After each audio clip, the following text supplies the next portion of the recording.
तर पुणे रेल्वे स्थानकावर वंदे भारत एक्सप्रेसचा डबा रुळावरून घसरल्याची घटना घडली आहे। या अपघाताचं प्राथमिक कारण समोर आलंय।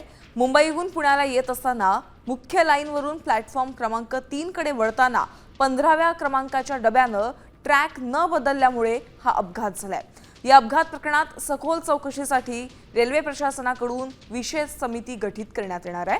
आपण थेट जाऊयात पुण्यातल्या त्या ठिकाणी ज्या ठिकाणी हा वंदे भारतचा डबा रुळावरनं घसरलेला आहे। आमचे प्रतिनिधी त्या ठिकाणी उपस्थित आहेत। अक्षय बडवे आपले प्रतिनिधी त्या ठिकाणी उपस्थित आहेत। अक्षय, आपण पाहतोय वंदे भारत एक्सप्रेसचा अपघाताची जे चौकशी होणार असल्याचं समजतंय, काय अधिकचे अपडेट्स आहेत? निश्चित आपण बघू शकतोय की मुंबईहून सोलापूरच्या दिशेने जाणारी वंदे भारतच्या अपघाताचं प्राथमिक कारण जे आहे ते आज सध्या समोर आल्याचं आपल्याला पाहायला मिळतंय।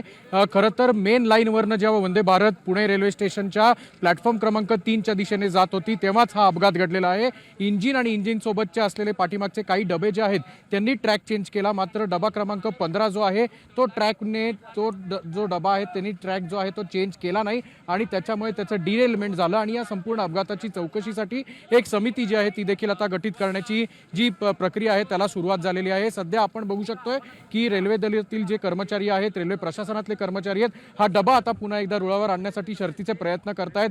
जॅक जो आहे तो या सगळ्या चाकांना लावण्यात आलेला आहे। जे इतर तांत्रिक मुद्दे आहेत त्याची देखील आता सगळी प्रक्रिया जी आहे ती देखील पूर्ण झालेली आहे। त्यामुळे काही वेळातच जो रुळावरनं घसरलेला डबा जो आहे तो पुन्हा रुळावर आणण्यात येईल। तत्पूर्वी जे प्रवासी आहेत ते सगळ्या या डब्यातले जे प्रवासी आहेत त्यांना सुखरूप बाहेर काढण्यात रेल्वे पोलीस दलाला यश आलेले आहे आणि काही वेळातच सोलापूरच्या दिशेने जाणारे प्रवासी आहेत त्यांच्यासाठी सुद्धा आता एक पर्यायी रेल्वेची जी सुविधा आहे ती देखील आता उपलब्ध करून देण्यात येणार आहे। पाहतोय की संपूर्ण वाहतूक सुरळीत करण्यासाठी युद्ध पातळीवर काम सुरू आहे। धन्यवाद या सविस्तर आढाव्यासाठी।